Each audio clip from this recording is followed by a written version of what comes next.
Good evening, everybody. Welcome to this event hosted by the Recent Engineering Alumni Council. My name is Maninder.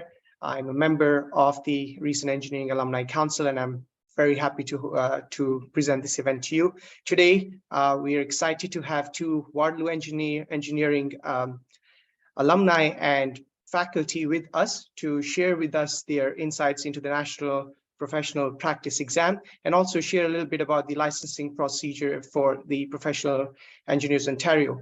Before I introduce them, just want to introduce this new Recent Alumni Council that we've set up. We're a very young council, launched around 2 years ago, and we currently have 15 recent alumni who support the strategy, design, and implementation of this alumni program in Waterloo Engineering. And I'm glad to be part of it, and we've made some good progress on it. And without further ado, I'd like to introduce Michelle Liu and Professor Roydon Fraser to walk us through this insightful webinar today. Michelle, Professor Roydon, in your hands. Thank you, Maninder. Thank you for that sort of delightful intro, and welcome to our session on the Professional Engineering and the Professional Practice Exam. That makes up sort of part of the process to getting your professional engineer's license with PEO here in Ontario. Like Maninder said, my name is Michelle Liu, and I'm here with Professor Roydon Fraser from the University of Waterloo, and I'm the chair, actually, of the Recent Engineering Alumni Council that Maninder just spoke of, as you can see here on the slide. And Professor Fraser is, of course, a faculty member here at the Department of Mechanical and Mechatronics Engineering, right here at the University of Waterloo. And we're really delighted to be joined by so many of you this evening. We're at 115 attendees. This is probably one of the best attended events, and we're just so delighted to be speaking with you about this really important process in your career as engineering professionals. So we'll just move into just chatting a little bit briefly about ourselves. Maybe I'll pass to Roydon here to let him introduce himself for a moment here. Roydon? You're just on mute there. Yeah, thank you, Michelle. Very happy to be here tonight to assist Michelle with any questions that she or you may have with regard to the licensing process and official practice examination. I've been active in professional engineering, starting with the local chapter here in Kitchener back in 1993. So it's been a while, the Great Hair Show, it's been a while, but this is the young person chapter of alumni, so I'm going to let Michelle run most of the show, but I'm here as a resource to help out and provide additional information where and if I can. I'm glad to be here and glad to see everyone. What a wonderful turnout. Thanks. Thanks, Roydon. And what you see here on the slide is also that Roydon happens to be the president of our regulatory body here in Ontario. And so the regulatory body being the Professional Engineers Ontario. And so we've got, an impressive sort of presence here with us today. And so if you have any questions for the president himself, please feel free to jot them down, and we'll have an opportunity to chat with Roydon at the end of the session here. And again, I'm Michelle. I'm a professional engineer. I also completed my undergrad and master's in civil engineering at Waterloo, hence my involvement with the Recent Engineering Alumni Council. I'm also involved with Professional Engineers Ontario along with Roydon, and so Roydon chairs what we call council, which is essentially the board of directors for the regulatory body, and I'm a member of the board representing the Eastern region here in Ontario. And again, I chair the Alumni Council here. And so for any of you who are perhaps going into fourth year or who have just recently graduated from their undergraduate or graduate program, we're always looking for eager and dedicated alumni to join us. And we're always looking to connect with any of you. So if you have, you're interested in connecting and joining and contributing as an alum, I would really invite you to reach out to me, to Maninder, to Roydon, to any of the faculty organizers here tonight. And I also wanted to flag that it's Pride Month for those who are LGBTQ identifying or who are allies. I'm queer. I'm married to another Waterloo alum, and so really excited to be here and to be chatting with folks during Pride Month. I've had really good luck engaging with other LGBTQ identifying folks in engineering. And that's, I think, especially exciting for me because I think when I went through engineering, it was a relatively silent topic. And so I'm just here to say that I'm queer. And so if you are as well, I'm here to chat, here to discuss our specific challenges and opportunities as queer folks in engineering. And without further ado, I'll move into our land acknowledgement. So to acknowledge that the University of Waterloo and much of its work takes place on the traditional territory of the neutral Anishinaabe and Haudenosaunee peoples. The University of Waterloo's main campus is situated on the Haldeman Tract, which is land that's granted to the Six Nations, including 6 miles on each side of the Grand River. The university's active work toward reconciliation takes place across various campuses through research, learning, teaching, and community building, and it's coordinated through the Office of Indigenous Relations. And if you don't know, if you're not in Waterloo and you're not sure about the traditional territory on which you're situated, I invite you to consult the native-land.ca resource that you see on the page here to find out. And I also encourage you to learn more about our colonial history, starting with resources from the Truth and Reconciliation Commission of Canada, as well as the report from the National Inquiry into Missing and Murdered Indigenous Women and Girls.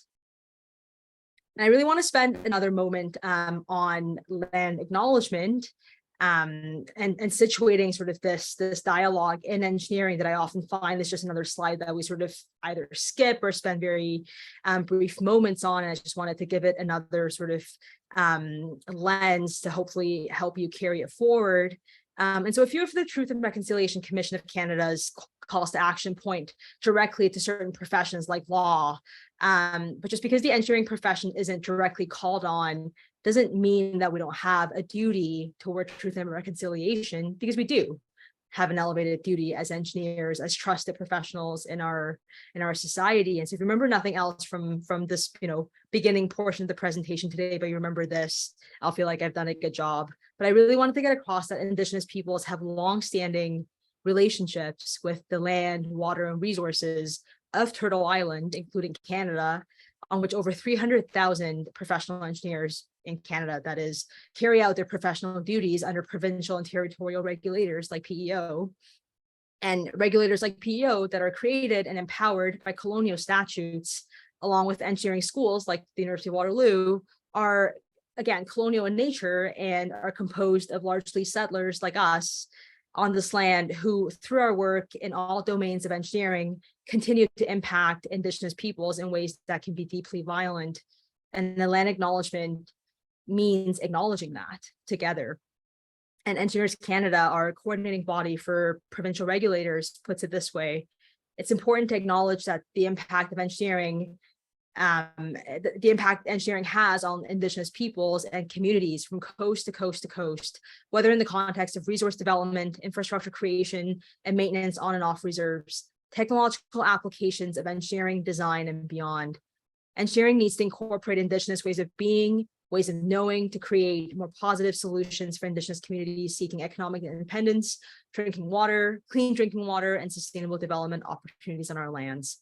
Our duty toward truth and reconciliation is undeniable. And if you have any questions or wish to dialogue further about this, I'm always open for you to reach out to. Okay. So going back to our core topic, what is PEO, Professional Engineers Ontario? What does PEO do? What is it? So a couple of things here: the mandate, the mission, the vision, and the core values. And so PEO is, celebrating its 101-year history this year. It is the licensing and regulatory body for professional engineering in the province of Ontario, and other provinces and territories have analogous statutorily empowered bodies. And so PEO in Ontario operates under the authority of the Professional Engineers Act, which is the statute or legislation or the law that gives this organization power to serve and protect the public interest by setting and upholding high academic standards, experience and professional practice standards for engineering. And so those individuals like me, like Roydon, who are licensed by PEO, are the only people who are permitted by this legislation to undertake and assume responsibility for engineering work in Ontario. And I just wanted to highlight the public interest piece, So as engineers, we work with clients, we work with different entities, but I think something that isn't always highlighted is the fact that our first and foremost priority is to the public. Our first duty is to the public and to protect the public's interest. So something to keep in mind is that you as an engineer serves the public. And the mission of PEO is to regulate as such, right? To regulate and advance the practice of engineering so that all of us as engineers can carry out our work in the protection and service of the public interest.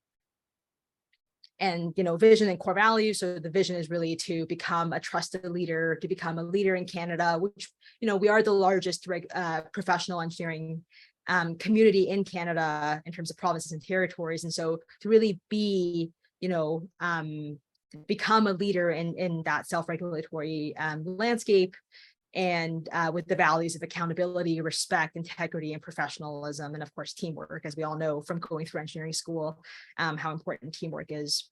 And so just some sort of background here about the professional regulatory body. And then again, very briefly, just the situation sort of where Roydon and I are in this picture, and to sort of give you some context about where we're talking from. So you'll see this really brief, simplified organizational structure, governance structure of the regulatory body, at the very top of which is the president, so the chair of the board, the president, who we have here with us today, Roydon, along with vice presidents, and then below that, the bottom tier within this governance structure, the councillors appointed at large and regional. And so I'm one of the regional councillors. And I know I'm going through this very quickly, but this is all stuff that you can read more about on the PEO website and beyond if you're interested in professional regulation, if you're interested in how the internal governance of PEO works. I'm happy to connect, and my email is at the end of the presentation. But just as a very brief note, this is kind of where we're coming from within the governance structure. And of course, at the sort of underlying mechanism of PEO here is the 36 chapters that you see on the right-hand side. So where Waterloo is situated, of course, we have the Grand River chapter within the Western region. And some of you might know or have engaged with the Grand River chapter locally in Waterloo. Okay, on to the sort of meat and perhaps the reason that why most of you are here, the licensing process. So at a glance, this is sort of the input and process and output of the application process for your professional engineering license here in Ontario. So the input, of course, and this is relatively new, so forgive me if I have a couple hiccups in explaining this. As you know, the process, as many of you probably know, the process has been updated in the last couple of months, and that's been coming down the pipeline for a while. And so this is a process that is different from the one that I went through a few years ago. And so, but again, we're here to sort of answer any questions you might have and figure out all of this together. And so the input here is the online application, which is, again, a new thing that I didn't get to do. I had to submit a paper application, staple it, put it in the mail, but now there's this online application available. And that's really sort of what launches the process here, along with the next stage of that process here is really dependent on whether you're a graduate of a CEAB, so a Canadian Engineering Accredited program at the undergraduate level or not, right? So if you come to Canada, obtain a graduate degree here, that will make you a type 2 applicant, so a non-CEAB applicant. And we'll go into that in the next couple of slides. So type 1, type 2, whether you're an undergraduate CEAB applicant or not. And then the next stage of the process is really sort of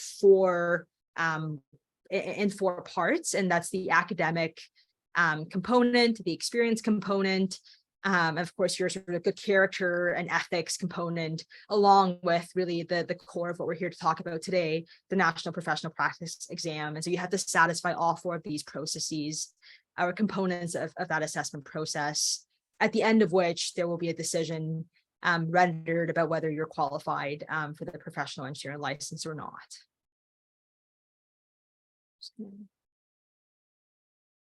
Yes, sorry, I just checked the chat here. So questions can actually be posted. I know the chat is disabled, but the Q&A function will allow you to jot down any questions you might have. It'll just populate the questions list, and we can sort of type answers or answer at the end during our Q&A period that we'll have. So please feel free to start entering questions. I see that many questions have come in. So please feel free to put in your questions there, and we'll attempt to address all of them at the end of this presentation. And we're hoping to leave about 30 minutes for that. So hopefully we'll have ample time to discuss any of the questions that are coming in. Okay. Oh, yes, and sorry. So the CEAB is the Canadian Engineering Accreditation Board, as I said, and here on the slide, you'll see the IIDD, which is a new, I think, acronym to this process, which means the International Institutions and Degrees Database. And so if you're not a graduate of a Canadian Engineering Accreditation Board accredited program in Canada, that makes you a type 2 applicant if you're on this IIDD list or database of institutions.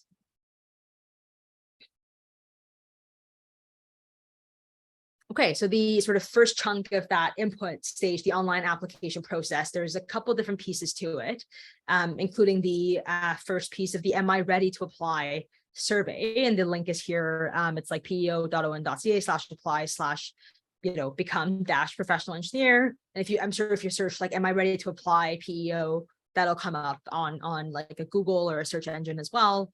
But that's essentially like a little questionnaire that you can answer, and it'll tell you if you're at the point where you're able to submit your application, or if you're still missing some of the pieces that you have to gather before you can actually put forth your application. And if you are indeed ready to apply, at which point you're as a qualified candidate, you'll be asked to provide further information which PEO will then use to assess if you need to be issued this link and for them to begin your application process. And if you don't, on the other hand, so two branches, if you're qualified, if you don't, they'll actually inform you of next steps, which might just involve you needing more experience, or if you don't have the right, if you're not a CEAB candidate, for example, what you might need to do differently, some of the additional examinations you might need to complete. So that's sort of that initial online application process here. Which I see some of the questions coming in about this, and maybe we can get to them sort of at the end there, but I want to make sure that we get to the professional practice exam portion, which I know is what folks are really here for. And just very quickly about the second piece there, the academic requirement. And so this is kind of what the academic information page looks like, that asks you to enter your information, right? So what country you completed your engineering education in, what institution, what program, and so on. And so this is exactly what the form looks like. If your program is CEAB accredited, and if it isn't, like if you don't hold, as you can see, an undergraduate degree from a CEAB program, you would have to look up on this list your institution within the IIDD list. And that list is really quite vast. And so I would imagine that many of the institutions globally are on this IIDD list. So it's not like some short exclusive list that's like Harvard and Cambridge and nothing else. It's really a internationally representative list from what I understand. And so this would be the page that you would encounter around the academic requirements. So in terms of the work, so again, there was the input, and then there were several stages. And so in terms of the work experience portion, there's a need, of course, as many of you probably know, to obtain 4 years of experience or 48 months of acceptable, verifiable experience as a professional engineering experience. So that often entails working under an engineer or carrying out work that fits within the definition of professional engineering. And so working at Starbucks, for example, would not count in this context. And so when you apply, you would need to meet that experience requirements. It's not like we would apply and then go meet those experiences. You would have to actually come to PEO with your application, including all of your experiences completed. And so if you're finishing undergrad this year, let's say in 2023, you actually wouldn't be contacting PEO with your application until 2027, once you've completed the 48 months of engineering experience. Or for example, if you've gone to Waterloo, for example, with a co-op program, there would be that 1 year that would count. So you might be contacting PEO in 3 years, including your undergraduate co-op experience. But again, totaling to a total of 4 years of acceptable, verifiable professional engineering experience within the competency-based assessment model. And so what is the competency-based assessment model? As you see here on the slide, it's really just the process for assessing engineering experience through these specific criteria, if you will, to determine whether you're ready to become a professional engineer. And it's a neat sort of way, a more structured way, I think, for you to demonstrate that you've met, right, all the necessities, and to show that you're able to apply your engineering knowledge and theories in a reliable way and in a way that ensures public safety across different circumstances. And so the competency-based assessment model is really a tool to assess, again, how ready you are for licensure across different categories like technical, communication, project management, and professionalism and ethics, in which all professional engineers must be competent to support the effective practice of engineering and public safety. And there's, I think, 34, as you see here on the slide, 34 competencies where you have to sort of describe how you've met each competency. Very briefly, it's not like we're asking you to write books for each competency. You're just sort of briefly describing in a few sentences how your work has met each of the competencies. And then those will be assessed and a decision will be rendered. And here I see that there's a hyperlink that isn't described fully, but the work experience page on the PEO's website is up to date and is very detailed and kind of walks you through the process, I think, quite helpfully. And so I'm just kind of flying through all of this, but I understand that it's an onerous and rigorous process. And so I really invite you to explore the PEO work experience page further and in more detail. Okay, the National Professional Practice exam, which is, I think, our focus here today. And so both streams of applicants, so the CEAB applicants and the non-CEAB applicants must take the NPPE. Everybody takes the NPPE. There's no getting your license without the NPPE. It's 2.5 hours. It's closed book. It's online, which it didn't used to be, but it is now online. It's really about, it's not going to have math. It's not going to ask you to do, any kind of scientific or mathematical formulation. It's really on ethics and professional practice in the sense of, what's the right thing to do as a professional engineer when you encounter a challenge, for example, that isn't technical per se, but that relates to, ethics and liability and the law and policy. So it's really sort of testing around the foundation, right? I think we tend to think of like the math and sciences as the foundation of engineering, but here it's really emphasizing ethics and law and liability and policy as the foundational piece. If you can't get that part right, there's no going to the next stages in your license. So I really can't overstate the importance of your, law and ethics course, for example, and really prepping for this exam with an emphasis to those topics. And so if you're an eligible applicant, so that means, if you have met the academic requirements and or you have filled out the questionnaire, that's the initial "Am I ready to apply?" questionnaire.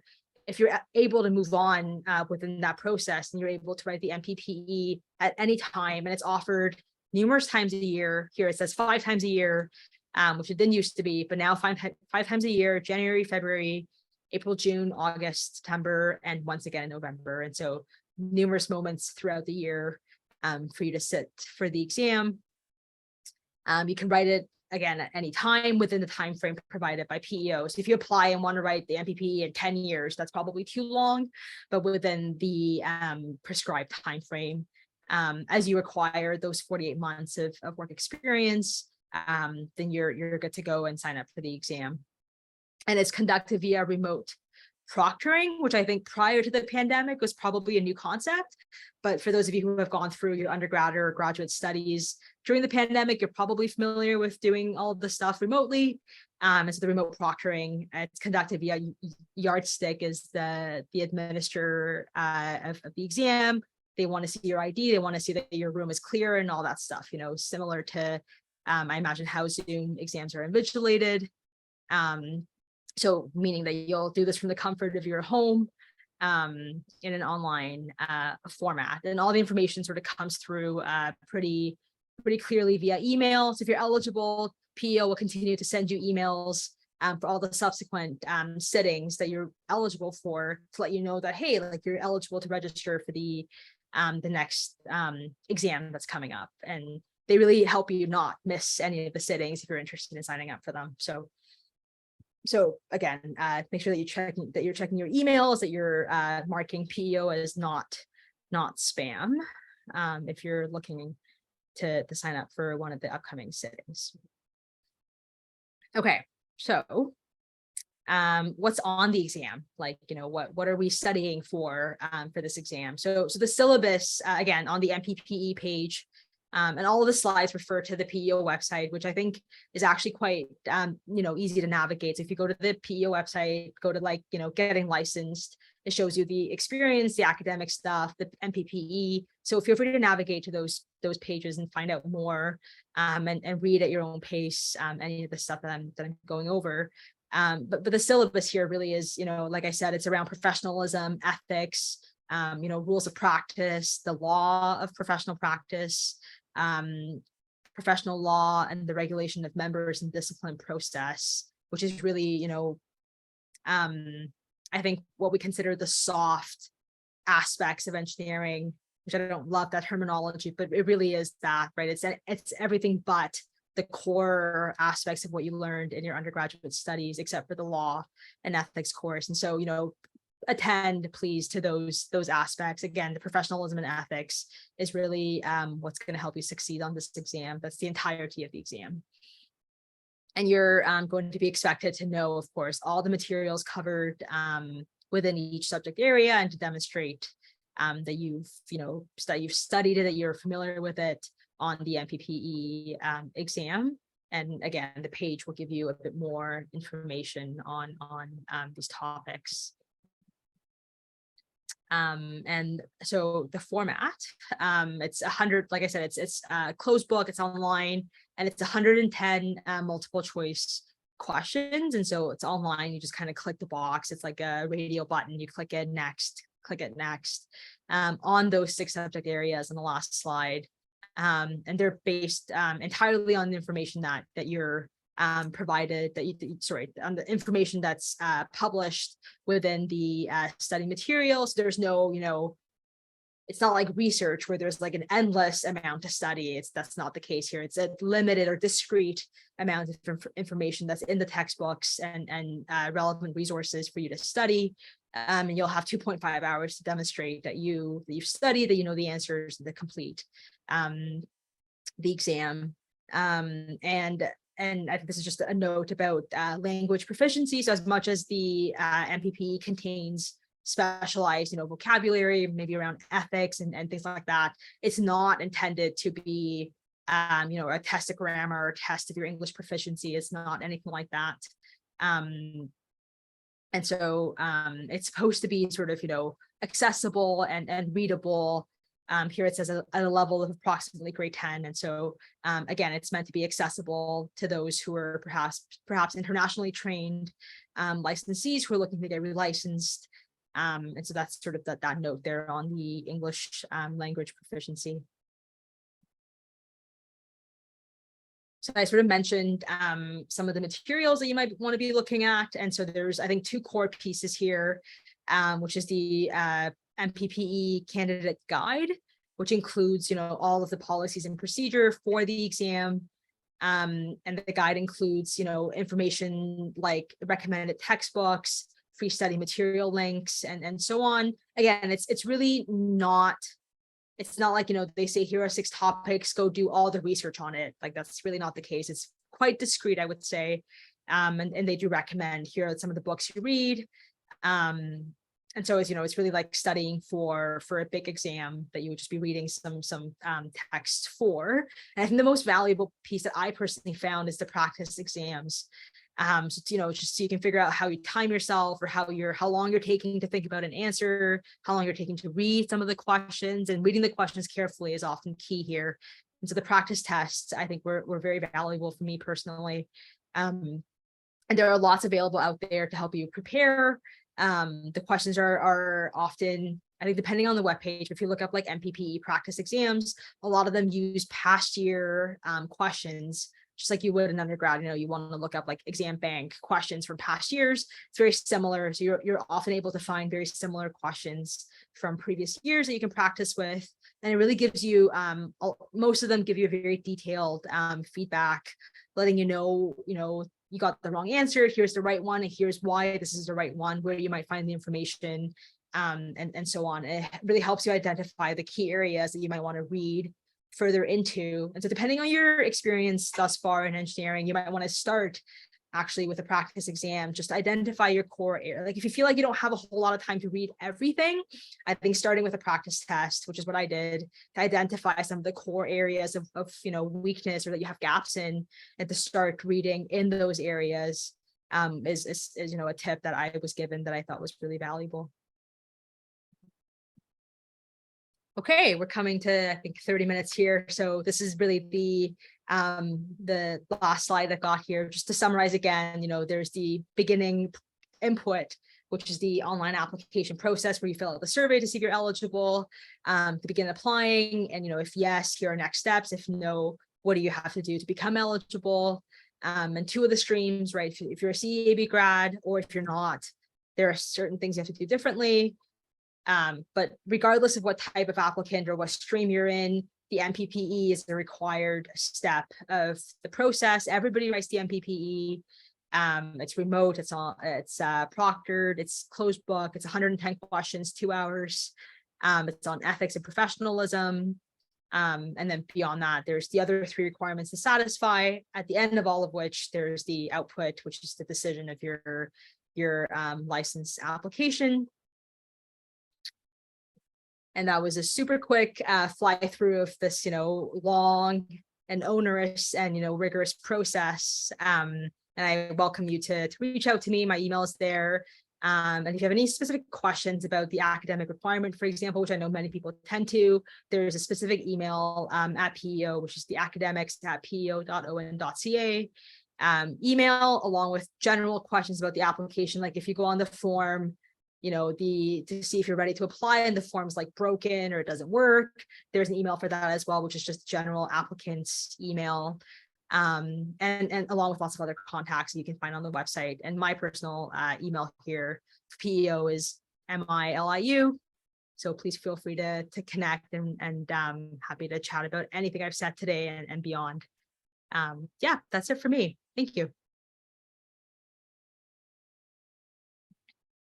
Michelle? Yes. I think I've been looking at and answering some of the questions and the answers and questions, and I'm just going to add a little bit to what you've said Please. from that, and then I'm going to, there's also a lot of just questions in who can apply, how they can apply. I might summarize the new process a little bit for everyone, just so they know, because things did change May 15th. So please go for it. Yeah, I do want to say that I think the intention here was to prioritize the NPPE. So I'm going to go, while you're speaking, I'm going to go and pick out the questions that are about the NPPE. yes, Given the session was targeted at NPPE questions. And so we'll give priority to those, but please, yes. Good. Yeah, and I'll start with the NPPE sort of commentary. So I just want to point out a couple of things. The NPPE is the National Professional Practice Examination. It contains 3 major portions. It contains ethics, law, and also the regulation of the profession. Those would be the areas around the 3. And the NPPE, although it is a national exam, around the profession, it is catered to Ontario. So the ethics parts and the law part will be similar across the country to the other provinces that use the NPPE, but we have a representative from PEO on the preparation of the examination to make sure there's that Ontario side on the regulation side when there needs to be a specific question for Ontario. So that's just in terms of the exam, and it's very national. Now, when it comes to applying for your P.Eng, you apply to a province, and every province has different procedures. PO just recently changed its admissions procedures in response to the Fair Access to the Regulated Professions and Trades Act. Those changes removed the Canadian experience of 1 year under the supervision of a Canadian P.Eng, which has opened the doors to many immigrant non-CAB, non-Canadian degree applicants. So that was a good thing. But at the same time, these changes were done very fast. The government says we're going to do changes and they get done fast. And the response was a new admissions process that does have some kinks in it, maybe I'll say. And some of those kinks have been identified by a couple of the questions that were there. And I'll just identify a couple of kinks and then give you the sort of the good news around it, that most of the kinks can be worked around. And they will be worked out. They're going to be on PO's work plan. They're known about most of them. But for example, if you have a non-engineering degree, you can no longer get a P.Eng in Ontario. You can only get a P.Eng in another province and then transfer back here. And I will say that the transfer process is very simple. This is actively being looked at by PO. It is an unintended consequence of the changes, but that's one situation, because there's a couple of people that were mentioning that. Another little issue that the process has, it used to be that if you did have a bachelor's of engineering, or even a non-bachelor's, but let's say a bachelor's of engineering, and had a graduate degree from a Canadian university, engineering graduate degree, you would likely be exempt from examinations. That is no longer the case. Everyone writes the examinations who does not have a CEAB, Canadian Accredited Program, or graduate from a Canadian Engineering Accredited Program, right? So again, there are other provinces that still will take into account your Canadian master's degree. And again, PO is looking at this unintended consequence and ways to remedy it.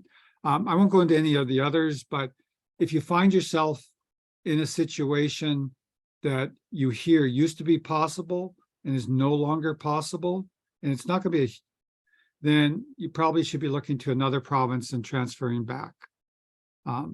This is a short-term thing, hopefully, but that's just what happens when you have to respond quickly to the government making unilateral decisions, and you have to respond to them.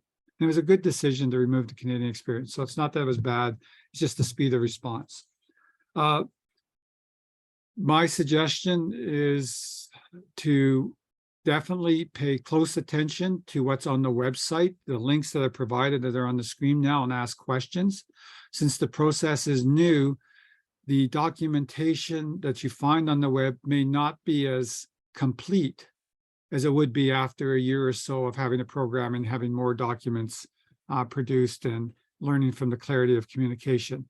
So do take advantage and make a note of those email addresses on there. And I also put in one of my answers the phone number, and I'll put in the chat too the phone number, the 800 number for PO to also call. So I think that's all I wanted to say. I think we can turn to questions, Michelle. There's a lot of them I see. Yeah, thanks, Roydon, for those additional, clarifying points. Those were helpful. Yeah, I see that we have 37 unanswered questions here, and I've been typing at some of them while you were talking. I think we can flag the ones that we want to answer live. Was there one that you see right now that you wanted to go ahead with? I'll maybe let you. I could go. I would just go. Why don't I just go through three, or I'll just go in order because they're all fairly good and I can answer in question. I'll do about 3, 4, or 5, and then I'll maybe turn it over to you to pick some. Sure. So I'm going to start at the top. If the logical validator for a significant portion of your experience has passed away, is the guide on how the situation should be addressed. This is very new. The validator situation is an actively evolving one. And that's a question for PO directly. And it's going to be circumstance by circumstance. two questions. Does international experience count? Absolutely. International experience count. In fact, you can apply to PO offshore or outside the Canadian boundaries and get your license before you even arrive here, if you wished. It counts. And with the removal of that 1-year Canadian engineering supervision and the moving to the competency-based assessment, the requirements for experience from the Canadian side are going to be measured more directly than they were before. Before they were done in a intern / apprentice type model. Now they're going to be done directly with validators and proof that you have that skill, knowledge, and experience. The second question is, does teaching in an engineering department in the university count as valid experience? Yes, no. That's my quick answer. It depends what province you apply to. If you are a professor, for example, or teaching in the college or teaching tech in the high school, like wherever you're teaching or teaching in some sort of other capacity, consulting capacity, teaching is not engineering in Ontario. It is engineering in other provinces, explicitly so in the definition. Alberta, for sure, I believe BC and Saskatchewan. So again, if teaching is your major experience, the recommendation is definitely go to another province to apply and then transfer back. The transfer process is guaranteed by the intermobility agreement, federal provincial mobility agreement, and it's guaranteed. Once you have your P.Eng in another province, you've got it here if you just transfer. If I can add to that piece, I think that relates to graduate studies, assuming if you're teaching, you've completed a graduate degree, either within engineering or in a sort of relevant discipline. And I see like at least 5 or plus questions that relate to whether a graduate, like a master's or a PhD program counts as your experience. Sure. And what I will say about that, so I see a few about PhDs and then some about masters. At the master level, it depends on whether it's the Master of Engineering, which is course-based, or the Master of Applied Science, which is research-based. And that's always, the distinction. And I know, at least, a month ago when I last checked, that the course-based degree does not qualify as the 1 year of additional experience. So you can actually claim a year of all of your cumulative graduate studies as 1 year toward your P.Eng, your experience toward your P.Eng. So regardless of how many PhDs or masters you do in total, it counts as 1 year, which is not, it doesn't reflect the amount of time that you spend, but it does together count as 1 year, except if it's the Master of Engineering, which does not count. Yeah, I'm going to expand on that a bit, Michelle. That's the technicality side of it. In Ontario, that no longer applies as of May 15th. As of May 15th, the graduate degree no longer counts, and everyone has, again, that's one of these unintended consequences, and it'll be actively looked at.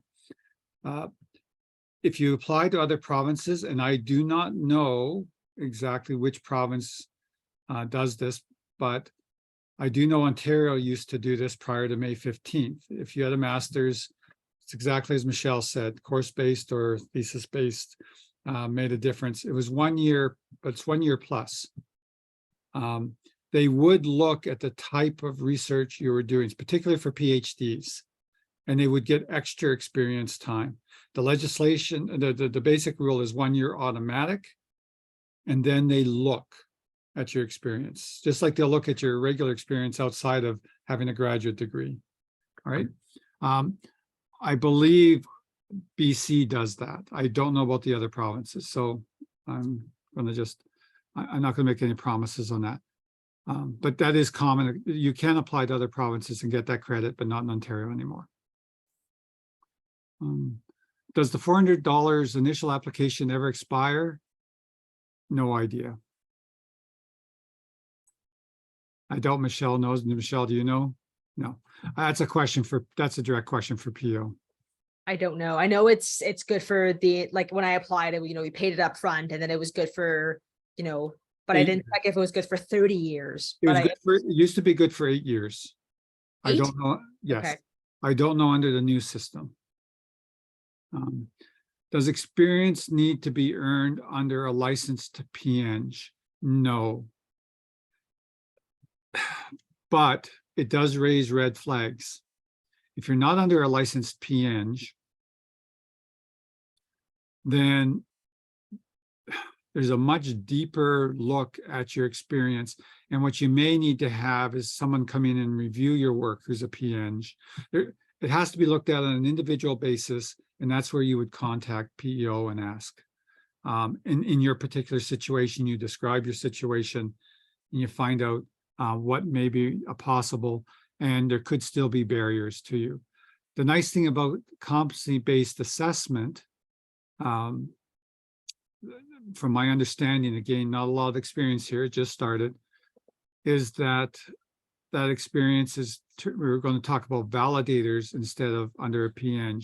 And then we look at the quality of the validators, whether or not they have a P.Eng or not. I think it still is a red flag, but I think it's less important.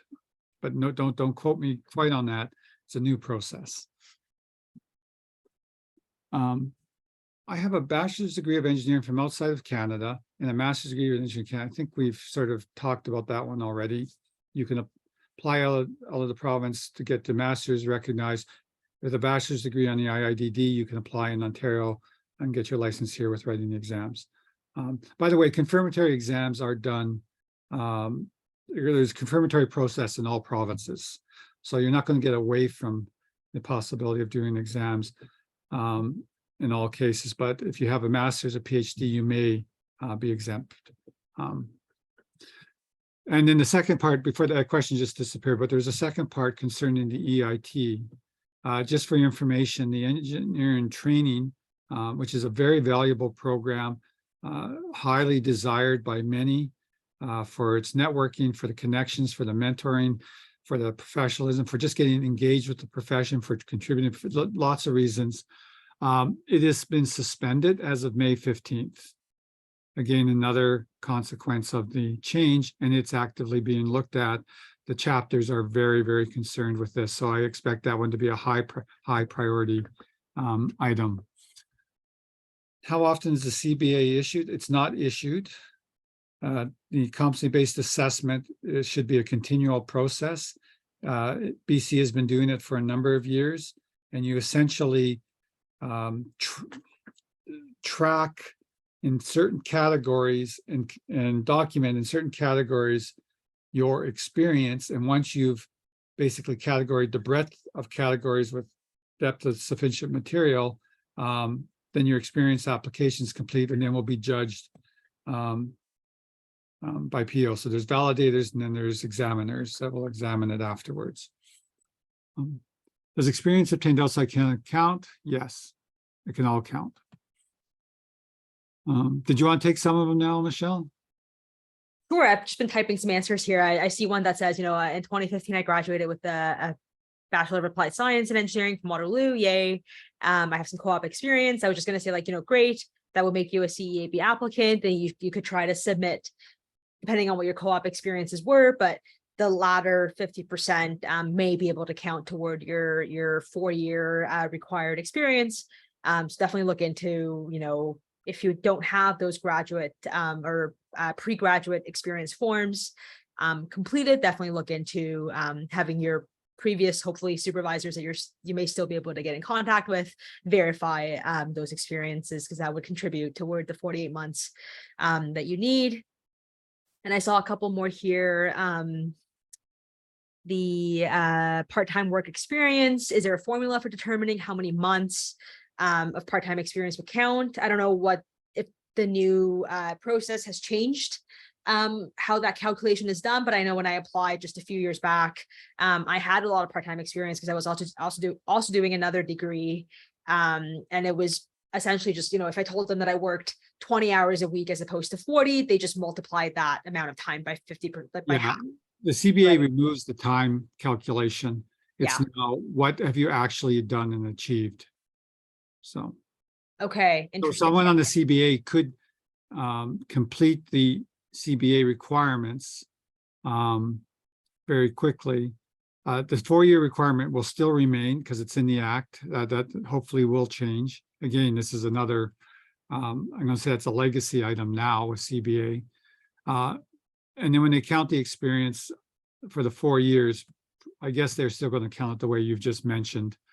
You know, they'll multiply by half or just keep it full, or usually just by hours. That's what I Right. found.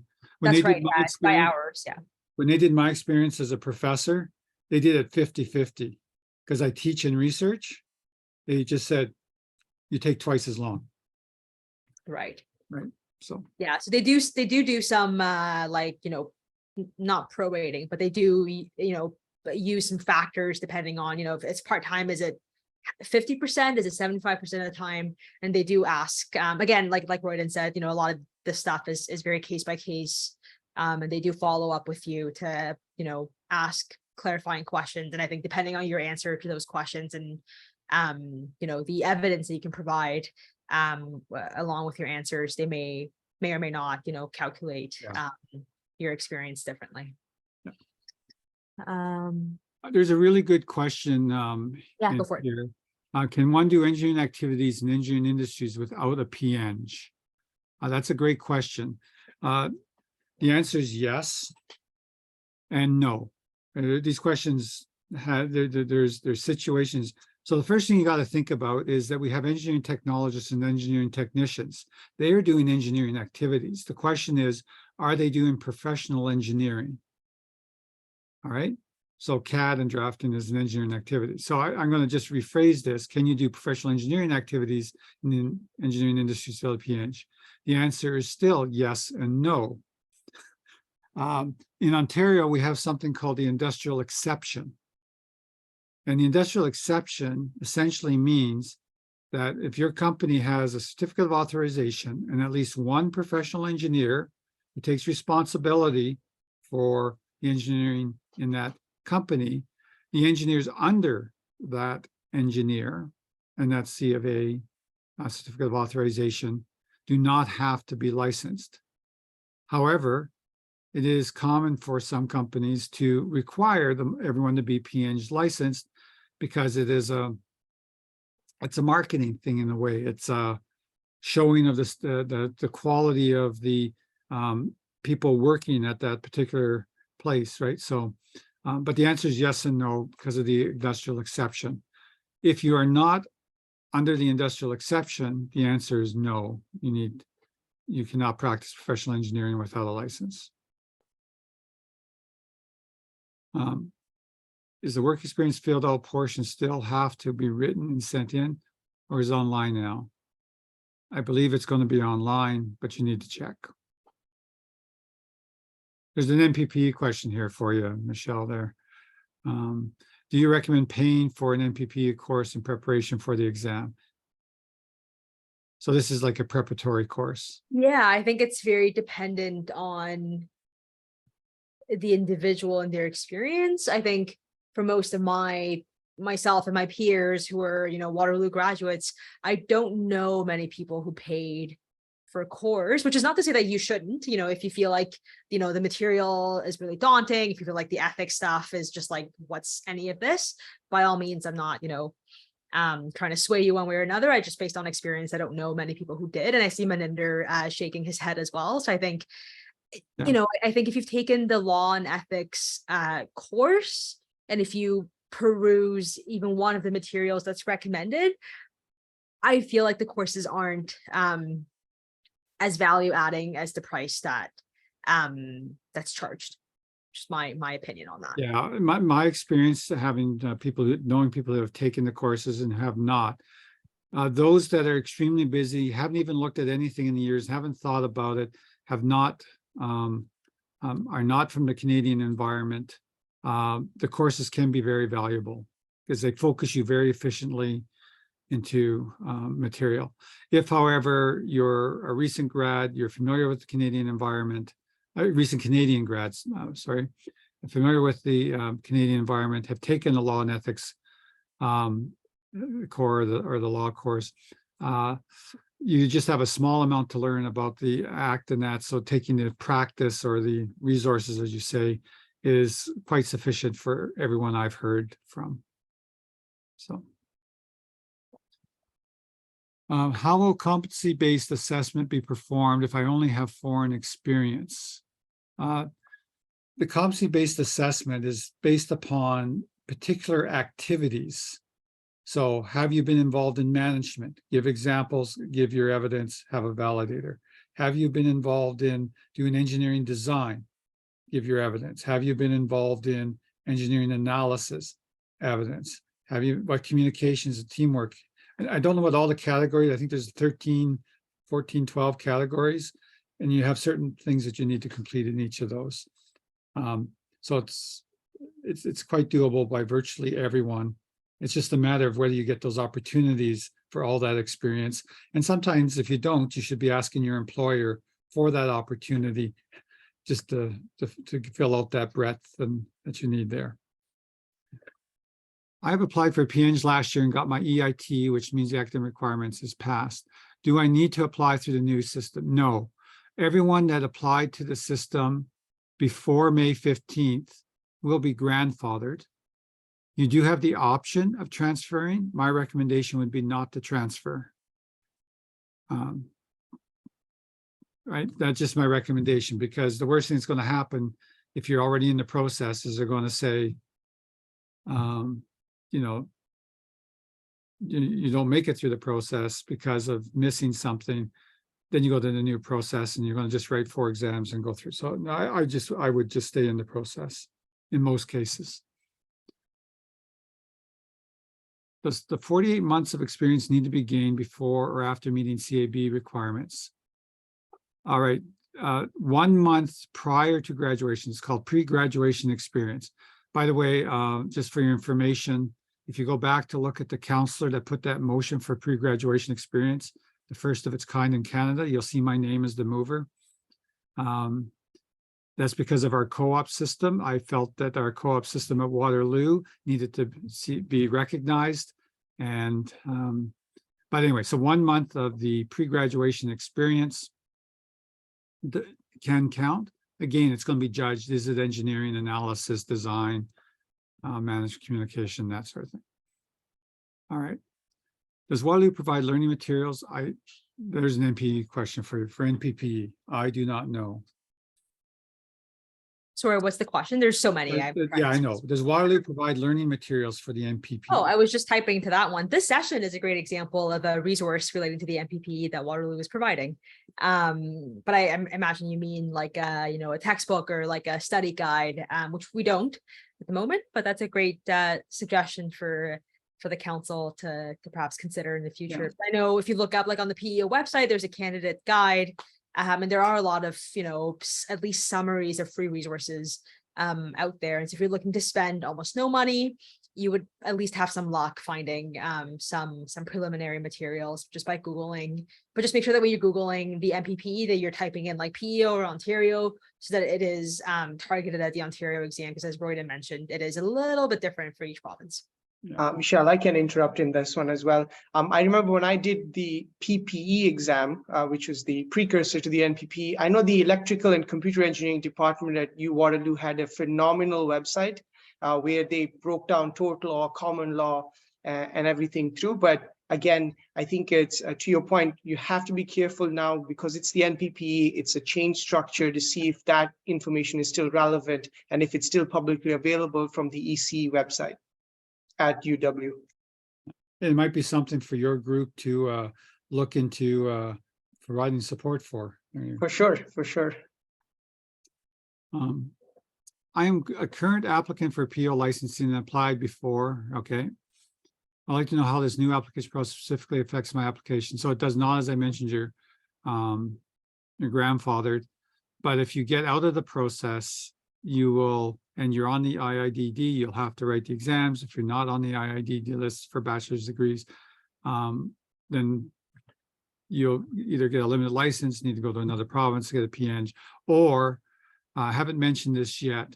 If you're not on the IIDD list, the Engineers Canada, basically international degree list, there is a process where that PO will engage to have degrees considered to be put on the list that are not there, because that list is not necessarily complete for the world, right? As it were just being newly used and newly developed.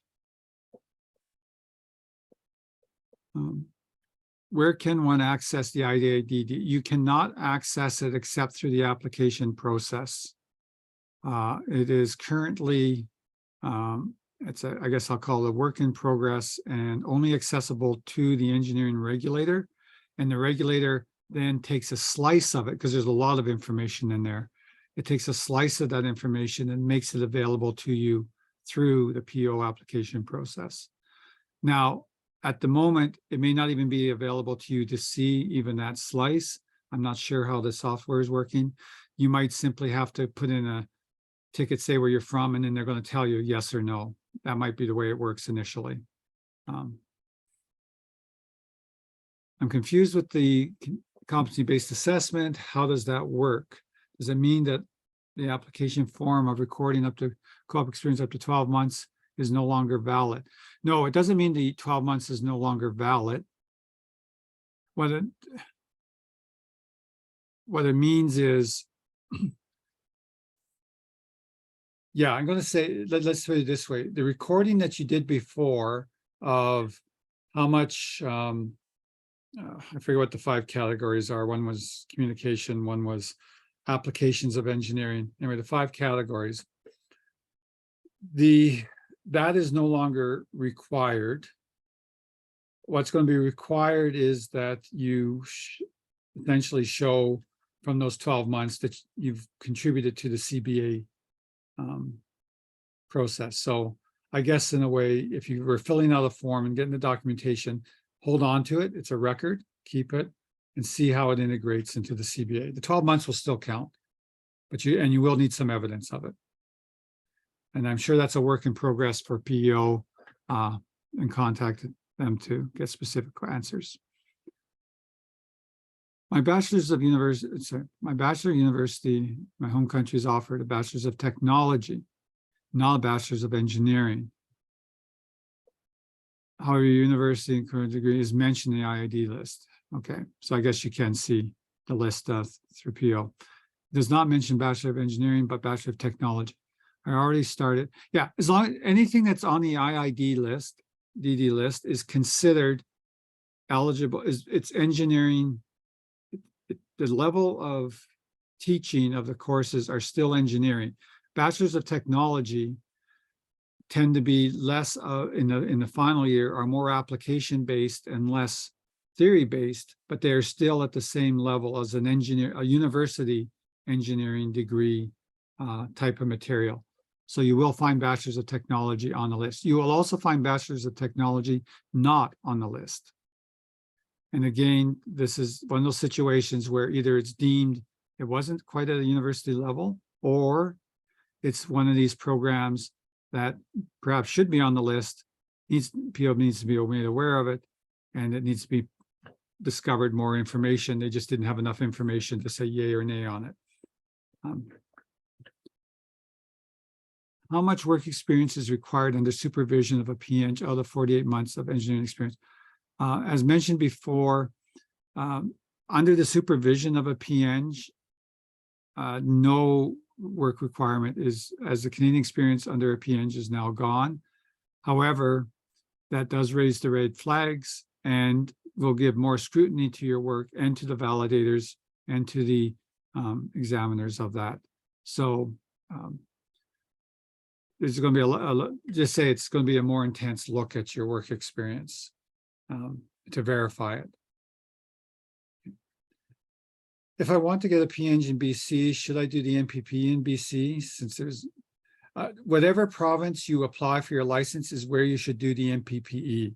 If you apply to BC and write the NPPE in Ontario, it's not going to count for BC. You have to do it within the process. I won't say that's for every province, but I do know that's would have been for Ontario, and I'm extending that knowledge to the other provinces. Current EITs, do they have to submit experience or any other docs? Currently, the EIT program is suspended.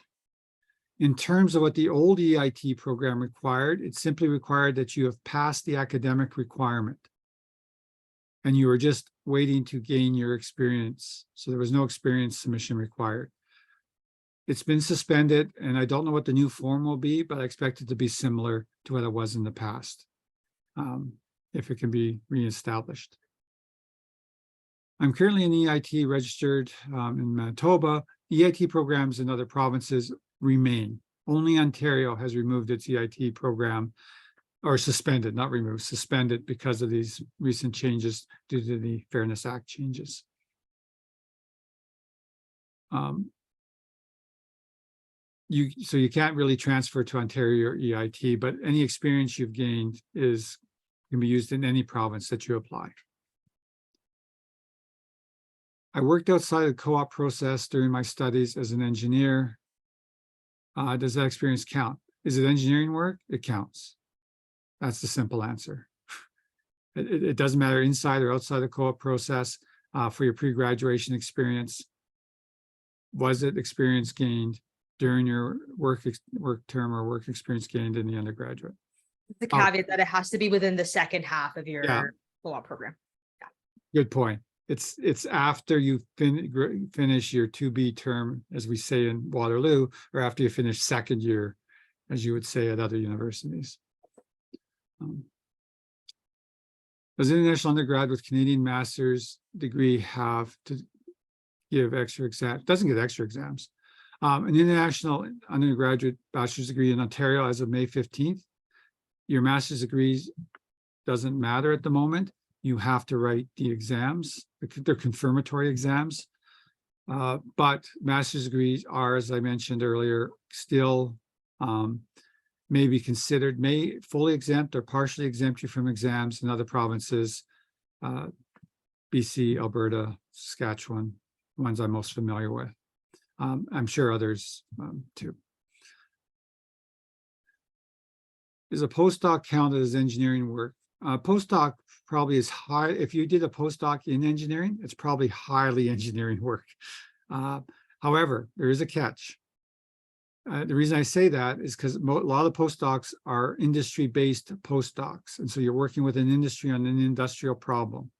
If, however, your postdoc could be viewed as pure research without an industrial connection, it may be difficult to count it as engineering experience. Research is not engineering, but applied research, the applied part is. So let's can I apply if I'm not a citizen or a PR?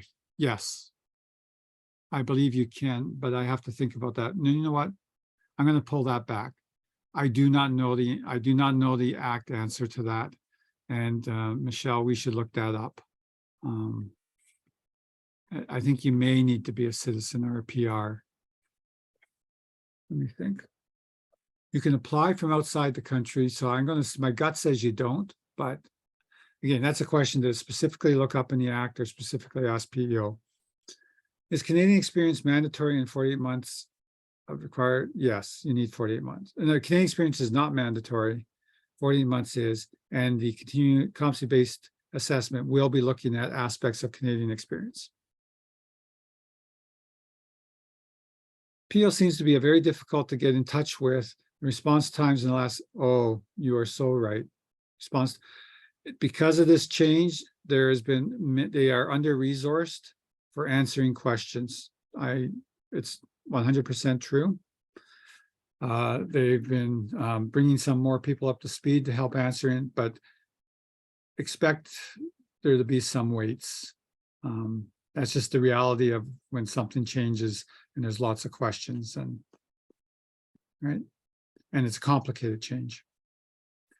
Thank you, Professor Fraser and Michelle, for stepping in to answer those questions for us today. I'm very happy that everybody on the panel was able to answer questions, and thanks so much to the entire audience that has attended today. We are past 10 minutes over our time, so I'd like to respect everyone's evening. And what I'd like to do is I'd like to put a close to this panel presentation today. And for any questions that have not been answered, I know there's so many of them here. Please feel free to contact any of us via our LinkedIn profiles or on the last page of the slide that Michelle will pull up, there are contact details for the PEO that could help answer the questions that you have. As always, the Recent Engineering Alumni Council is available to answer any of the questions. So anyone who has any questions that deem are urgent, please do reach out to us, and we will definitely get in touch with Professor Fraser and Michelle to get your answers. Once again, thank you, Professor Fraser, and thank you, Michelle, for hosting this event for us. And everybody have a wonderful evening, and I hope this was informative for those, and sorry we couldn't get to all your questions. Thank you all. I'm just dropping in the phone number that for PEO, they've got a 1-800 number that you can actually try to phone directly, as well as an email, applicants@peo.on.ca. That's on my last slide. I also provided my LinkedIn profile, as Maninder said, so please feel free to reach out. So delighted by everybody's interest and engagement in licensure. And I hope that you all continue on this path toward your P.Eng, and best of luck with it. Thank you, everyone. Thanks for having us. Take good care. Bye. Good night.